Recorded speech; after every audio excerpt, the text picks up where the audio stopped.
അടിസ്ഥാനമാണ് പദ്ധതി. ഇപ്പൊ മൂന്നാമത്തെ ഒന്ന് ശരിക്ക് പാടില്ല, എൻ്റെ മാതാപിതാക്കളെ ആദരിക്കണം. 3 സന്താനഭയം, ദാരിദ്ര്യമായതുകൊണ്ട് മക്കളെ വധിക്കരുത്, മക്കളെ നിയന്ത്രിക്കരുത്, ഉൽപാദനം നിയന്ത്രിക്കപ്പെടുന്നത് ഈ കാരണത്താലാണ്. ഈ പറഞ്ഞ ശാരീരിക കാരണങ്ങൾക്ക് മാത്രമാണ് നമ്മുടെ താക്കീതിന് ഒഴിവ് നൽകിയത്.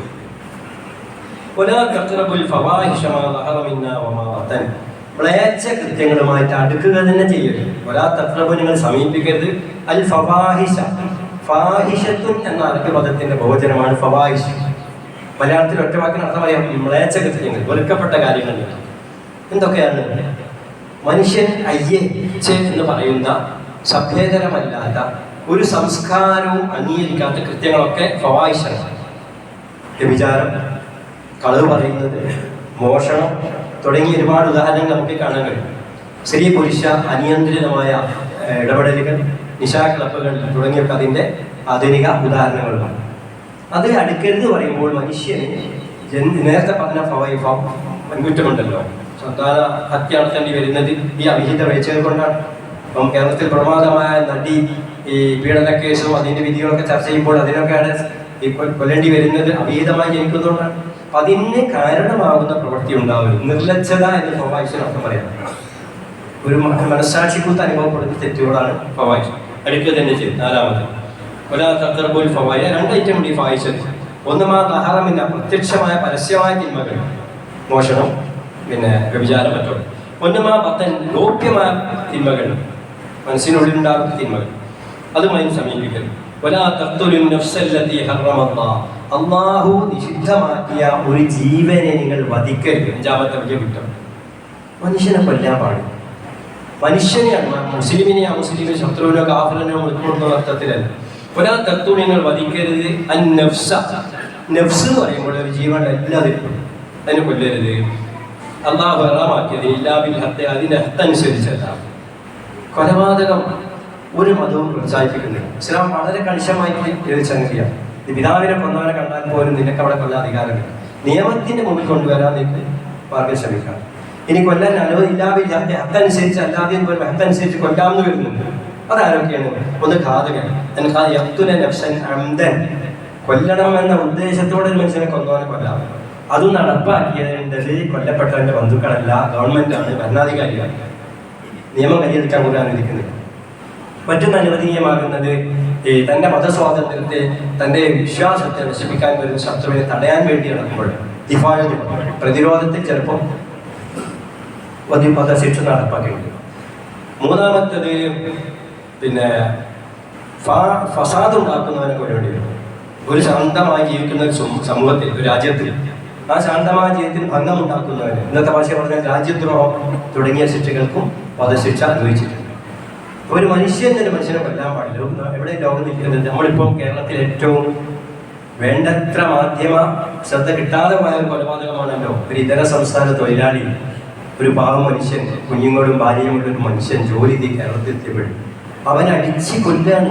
ഒന്ന് പോയതൊന്നുമല്ല. അങ്ങനെണ്ടാവും ചിലപ്പോൾ കണ്ടാന്ന് വിചാരിച്ച് അടിച്ചവനെ പരിക്കേറ്റി മരിച്ചതൊന്നുമല്ല, കൊല്ലാൻ വേണ്ടി കൊന്നാന്നാണ് പോസ്റ്റ്മോർട്ടം നടത്തിയ ഡോക്ടർ പറയുന്നത്. ശരീരം മുഴുവൻ അത് കുറച്ച് ആഴത്തിൽ പറഞ്ഞിട്ട് പഠിക്കേണ്ട വിഷയം, നമുക്ക് ഓർമ്മ വിഷയം. കേരളത്തിൽ അത് അങ്ങ് യു പിയിലല്ല. മുസ്ലിം അതിനെ എഴുതി കൊന്നു എന്നാണ്. പിന്നെ അതൊന്നും ആരും എഴുതുന്നില്ല. കൊന്നവർ മുഴുവൻ ഫാസിസ്റ്റ് ശക്തിപ്പെട്ടാണെന്നൊരു ധരിക്കപ്പെട്ടിരിക്കാം. അതിന് ഗവൺമെന്റ് വേണ്ട നടപടി എടുത്തത് 5 ദിവസം കഴിഞ്ഞ് സമരം വേണ്ടി വന്നു. അപ്പോൾ നമ്മുടെ ഗവൺമെന്റിന്റെ അല്ലെങ്കിൽ നമ്മുടെ പോലീസിന്റെ മനസ്സൊക്കെ നമ്മൾ വായിച്ചു പഠിക്കണം. വരാൻ പോകുന്ന ഒരു അപകടത്തിന്റെ സൂചനകളാണ്. അവിടെ പറയും മുസ്ലിങ്ങളിൽ ഭീകരവാദികൾ കൊല്ലുന്നത്. മുസ്ലിമിനോട് അവന്റെ ഗുണം പറയുന്നത് അങ്ങനെ കൊല്ലരുതെന്നാണ്.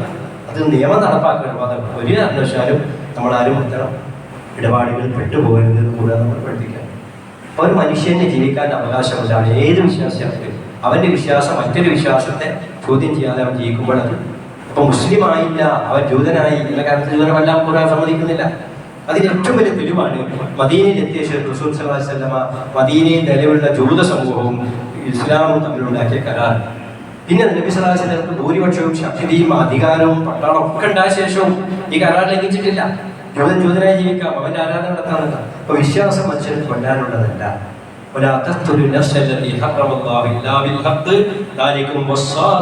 പക്ഷെ ഖുർആനിൽ ഇത്തരം കൽപ്പനകൾ പറയുന്ന, പഠിപ്പിക്കുന്ന തഖ്വയുള്ള മുസ്ലിങ്ങളെ തന്നെയാണ് മറ്റുള്ളവർക്ക് തൂക്കമൊപ്പിക്കാൻ വേണ്ടി വർഗീയവാദികളും അക്രമികളുമായി ഇന്ന് പത്രങ്ങളും മാധ്യമങ്ങളും ഈ ശക്തികൾ വിശേഷിപ്പിക്കൊണ്ടിരിക്കുന്നത്. അള്ളാഹു എല്ലാം കാണുന്നവരാണ്. ഇപ്പം നീതി ഏത് രാജ്യത്ത് നടപ്പുണ്ട് അവിടെ അതിലുണ്ട് അവിടെ സമാധാനം ഉണ്ടാവും. ഈ അതില് എവിടെ അതിൽ എന്ന് പറഞ്ഞ നീതി അത് തകരുന്ന അവിടെ സമാധാനം ഉണ്ടാവും. അപ്പോൾ സമാധാനമാണ് ഖുർആൻ ആവശ്യപ്പെടുന്നത്. സൂറത്ത് അൻആമിലെ 151 ആയത്തിൽ പറഞ്ഞ 5 കാര്യങ്ങൾ കാലഘട്ടത്തിൽ വളരെ ശക്തമാണ്. നമ്മുടെ ഈമാനിന്റെ ഭാഗമാണ്. ഇത് നമ്മൾ നടപ്പാക്കുമ്പോഴേ നമ്മൾ മുമ്പിലാകുന്നുള്ളൂ. ഈ കാര്യത്തെ ശ്രദ്ധിക്കാതിരിക്കരുത്. വാലിക്കും വസ്സാക്കും ബിഹി ലഅല്ലക്കും തഅഖിലൂൻ. ഇത്തരം കാര്യങ്ങൾ അള്ളാഹു വസിയത്ത് ചെയ്യുന്നു. നിങ്ങളോട് വസിയത്തായി പറയാണ്, നിങ്ങൾ ചിന്തിക്കുന്നവരല്ലേ, നിങ്ങൾക്ക് സൂക്ഷ്മത ഉണ്ടാവാൻ വേണ്ടി നമ്മളെ പഠിക്കുന്നത്. ഈ കാലഘട്ടത്തിൽ വിശുദ്ധ ഖുർആനിലെ മനുഷ്യത്വത്തിന്റെ, മാനവികതയുടെ, സമാധാനത്തിന്റെ ഒരുപാട് കൽപ്പനകൾ നാം സ്വയം പഠിക്കുകയും പകർത്തുകയും അത് ഇതര സംഭവങ്ങൾക്ക് കാണിച്ചു കൊടുക്കുകയും ചെയ്യേണ്ട ബാധ്യത കൂടി നമുക്കുണ്ട് എന്ന് ഓർമ്മിപ്പിക്കുകയാണ്. വിശുദ്ധ കൽപ്പിച്ച കൽപ്പനകൾ യഥാവിധി പാലിക്കുന്ന, അള്ളാഹു തആല വിരോധിച്ച കാര്യങ്ങൾ പരമാവധി വിട്ടുനിൽക്കുന്ന മുത്തഖീങ്ങളിൽ ഉൾപ്പെടുത്തി അള്ളാഹു നമ്മളെ അനുഗ്രഹിക്കുമാറാവട്ടെ. വൈകാരികമായ പ്രതികരണങ്ങൾ അശ്രദ്ധ കൊണ്ടും ജാഹിലിയത്തും അറിവില്ലായ്മ കൊണ്ട് ചെയ്തു തെറ്റുകുറ്റങ്ങൾ അള്ളാഹു നമുക്ക് പുറത്ത് മാപ്പാക്കി തരികയും അവന്റെ സ്വർഗ്ഗം നേടി പ്രവർത്തിക്കുന്ന മുത്തഖീങ്ങളിൽ മുഅ്മിനീകളിലും ഉൾപ്പെടുത്തി അനുഗ്രഹിക്കുകയും ചെയ്യുമാറാവട്ടെ. ഈമാനോട് ജീവിച്ച് ഈമാനോട് തന്നെ മരിക്കണം അള്ളാഹു അനുഗ്രഹിക്കുമാറാവട്ടെ. യാ അയ്യുഹല്ലദീന ആമനൂ തഖുല്ലാഹ വഖൂലൂ ഖൗലൻ സദീദ യുസ്ലിഹ് ലക്കും അഅമാലക്കും വയഗ്ഫിർ ലക്കും ദുനൂബക്കും വമൻ യുതിഇല്ലാഹ വറസൂലഹു ഫഖദ് ഫാസ ഫൗസൻ അദീമാ.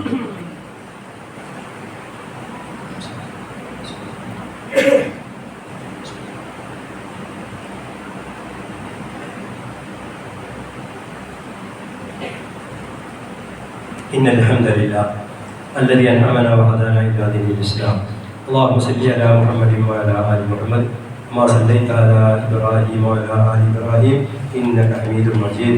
عباد الله أوصيكم وإياي ثانيا بتقوى. സഹോദരങ്ങൾ, നമുക്ക് തന്ന ആയുസ്സ് തീർന്നു പോകുന്നതിന് മുമ്പ് അള്ളാഹുവിലേക്ക് മടങ്ങിപ്പോകണം. ബോധമായ ജീവിതം തക്കവയെ ചിട്ടപ്പെടുത്തുന്നത് ഒന്നുകൂടി എന്നെ നിങ്ങൾ ഓർമ്മിപ്പിക്കുകയാണ്. ദിവസങ്ങളും മാസങ്ങളും മാറി വരുന്നത് നമ്മളെ അള്ളാഹു മരണവുമായി അടുപ്പിക്കുന്നു എന്ന ഓർമ്മപ്പെടുത്തൽ കൂടിയാണ് എന്ന് ഈ പുതിയൊരു മാസപ്പിറവിയിൽ ഓർമ്മിപ്പിക്കുകയാണ്. മനുഷ്യർ റജബ് മാസത്തിലേക്ക് പ്രവേശിച്ചിരിക്കുകയാണ്. റജബ് അള്ളാഹു വിശുദ്ധമാക്കിയ 4 മാസങ്ങളിൽപ്പെട്ടൊരു മാസം. അഷ്ഹുറുൽ ഹുറും, പവിത്ര മാസങ്ങൾ എന്ന് പറഞ്ഞത് ഹജ്ജുമായി ബന്ധപ്പെട്ട 3 മാസങ്ങൾ: ദുൽഖഅദ്, ദുൽഹജ്ജ്, മുഹറം. ഇതിന് അടുത്ത് വരാതെ വേറിട്ടെടുക്കുന്ന ഒരു മാസമാണ് റജബ്. റജബിന് ഈ പവിത്രത അള്ളാഹു കൽപ്പിച്ചതാണ്, ഖുർആനിൽ അംഗീകരിച്ച മാസങ്ങളിൽപ്പെട്ടൊരു മാസമാണ്. അതിൽ നന്മകൾ വർദ്ധിപ്പിക്കുക, ഇസ്തിഗ്ഫാർ വർദ്ധിപ്പിക്കുക, അള്ളാഹുമായിട്ടുള്ള ബന്ധം തുടരുക എന്നതൊക്കെയാണ് അതിന് സംബന്ധമായിരുന്ന പ്രവാചകൻ സല്ലല്ലാഹു അലൈഹി വസല്ലം നിർദ്ദേശങ്ങളും വിശദീകരണങ്ങളും. ഒരുപാട് ഫളായിലുകൾ റജബിൻ്റെതായിട്ട് ഹദീസുകളൊക്കെ വന്നിട്ടുണ്ടെങ്കിൽ പലതും അതിൻ്റെ സിഹത്ത്, സനദ് സൂക്ഷ്മമല്ല. എങ്കിൽ താത്വികമായി അത് റമദാനിലേക്കുള്ള അടുപ്പം ഓർമ്മിപ്പിക്കുന്നു എന്നത് ഉപകാരപ്രദമാണ്. ഒരു ഹദീസ് ഇങ്ങനെ ഉദ്ധരിച്ച ഹദീസാണ്. ഖാല റസൂലുള്ളാഹി സ്വല്ലല്ലാഹു അലൈഹി വസല്ലം ഇദാ ജാഅ റജബ് എന്നാൽ റസൂൽ പ്രാർത്ഥിക്കാറുണ്ടായിരുന്നു, അല്ലാഹുമ്മ ബാരിക് ലനാ ഫി റജബിൻ വ ശഅബാൻ. പടച്ചവനെ റജബിലും ശഅബാനിലും ഞങ്ങൾക്ക് ബർക്കത്ത് നൽകണം, ഞങ്ങളെ റമദാനിലേക്ക് എത്തിക്കണം. ഇതിന് സനദ് സംശയാസ്പദമായി ധരിക്കപ്പെട്ടിട്ടുണ്ടെങ്കിലും ഇതുപോലെ ഒരുപാട് പ്രാധാന്യം ആ മാസത്തിനുണ്ട്. അത് അത്യന്തികമായി റമദാനിനെ ഓർമ്മിപ്പിക്കുന്നു. അടുത്ത റമദാൻ നമുക്ക് കിട്ടിക്കൊള്ളണമെന്നില്ല.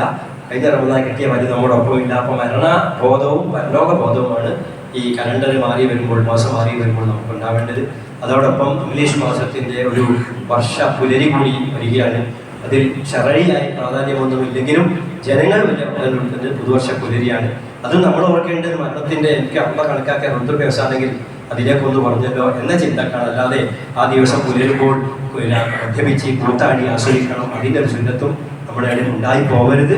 കൂട്ടുകാരുടെ വരയിൽപ്പെട്ട് പുതുവർഷ പുലരി എന്ന് പറഞ്ഞ് മദ്യപിക്കുന്ന സെറ്റുകളിൽ പെട്ടുപോകരുത്. സന്ദർഭം ഓർമ്മിപ്പിക്കുക. മറ്റൊന്ന് റജബ് ചരിത്രപരമായ പ്രാധാന്യം. ഇസ്രായേൽ മിഅ്റാജ് നടന്നത് റജബിലാണ് എന്ന് ഏറെക്കുറെ വിശ്വസിക്കപ്പെടുന്നു. അതും ശക്തമായ ഇന്ന മാസത്തിൽ ഇന്ന ദിവസമാണെന്നും ഈ നമ്മുടെ സൂറത്ത് ഇസ്രായേൽ അതിൻ്റെ സൂറത്തുണ്ട്. അതിൻ്റെ തുടക്കത്തിൽ എൻ്റെ തഫ്സീർ വായിച്ചാൽ കാണാൻ ഒരുപാട് വിശദമായ ചർച്ച കാണാൻ അതൊന്നും ദിവസം ലളിതമായി പറഞ്ഞിട്ടില്ല. എങ്കിലും മുസ്ലിം ലോകം പൊതുവെ അംഗീകരിക്കുന്നത് റജബിലാണ്, റജബ് 27-ലാണ്. എങ്കിലും ആ 27-ന് പ്രത്യേകമായ ആരാധനകളോ പ്രത്യേക ഇബാദത്തോ ഒന്നുമില്ല. സുന്നത്തും കാണിച്ചു തരാത്ത വിധത്തിൽ നമ്മൾ ചെയ്യരുത്.